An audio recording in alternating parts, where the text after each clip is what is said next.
Yang Muhammad Tambun, 25 tahun lepas, hujung tahun 98 dan 99, saya di antara anak-anak muda yang berada di mahkamah menunggu Yang Muhammad Tambun dibawa ke mahkamah setiap hari untuk dibicarakan. Sudah tentu harapan pada masa itu ialah untuk melihat agenda reformasi dan islah diangkat suatu hari nanti.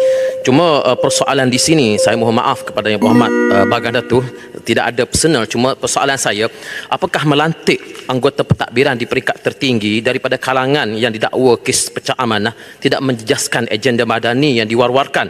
Jika dikatakan bahawa untuk mengukuhkan kerajaan, tidakkah kita diberitahu bahawa kerajaan yang dibentuk ini ialah titah tuanku dan tidak mungkin akan berlaku penarikan dari kerajaan kerana ia titah tuanku, tidak perlu diikat dengan sebarang jawatan. Jika dikatakan tidak ada campur tangan politik nanti, namun tidakkah secara logik pelantikan ini akan pengaruhi keputusan atau bicaraan di mahkamah? Terima kasih. Saya benar-benar untuk minta pencerahan Yang Muhammad Tambun. Terima kasih. Pertama, tindakan tidak boleh diambil berdasarkan pendakwaan sebelum penghakiman. Ini pernah disebut oleh YB Marang dalam kenyataan cakap tegas pada ketika itu. Keduanya hari ini umpamanya ada ahli yang berhormat yang didakwa. Apakah perlu dia letak jawatan semua kedudukan dalam parti? Tentunya jawapannya belum dan tidak. Jadi begitu juga pendirian saya dalam kes ini. Apa yang saya lakukan ialah memaklum kepada Peguam Negara, kepada Ketua Hakim Negara, bahawa negara ini mesti tegak atas prinsip negara hukum. Saya tidak mau menghukum sebelum mahkamah. Proses mahkamah yang telus dan bebas. Tapi sekadar saya nak sebut di sini, sejak TPM Bagan Datuk menjadi Timbalan Perdana Menteri, semua kerja-kerja dan amalan itu patuh kepada prinsip dan dasar kerajaan. Ada satu kes yang dibawa kepada beliau di bawah syarikat-syarikat GLC yang di bawah beliau, yang mengusulkan beberapa tender, beberapa tindakan segera tanpa tender.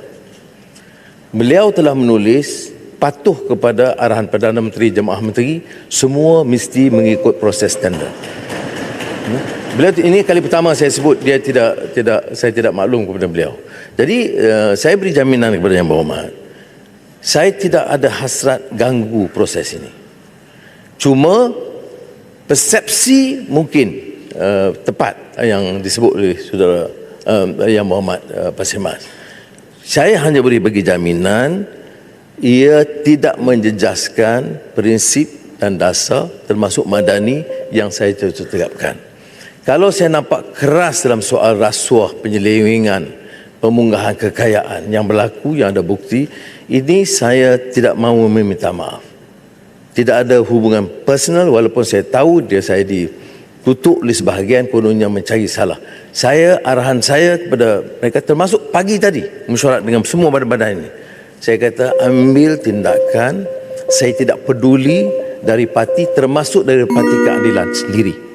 Saya tidak boleh menjamin parti saya ini 100% bersih seperti mana orang belah sana kadang bicara kami semua bersih. Terbukti tidak benar. Jadi marilah kita betulkan, kerana bagi saya madani ini bukan saja slogan kosong. Saya nak bawa, nak ajak rakyat faham bahawa negara tidak boleh selamat tanpa nilai, tanpa tata susila, tanpa akhlak. Kita boleh maju dari segi ekonomi, tapi rosak dari segi tata kelola, tata urus yang juga melibatkan rasuah dan penyalahgunaan kuasa yang sudah menjadi amalan. Saya sebut masalah sistemik, ada orang kata ini mengecam negara di luar, Malaysia di luar negara. Ini kenyataan. Sama ada kita sebut di Jakarta atau Bangkok, saya akan sebut. Ya. Mengapa saya nak beritahu di Jakarta atau Malaysia ini negara yang 100% bersih? Dia nampak sangat saya penipu. Saya beritahu apa yang sebenarnya. Kita sedang bergelut melakukan islah kerana ada masalah. Terima kasih.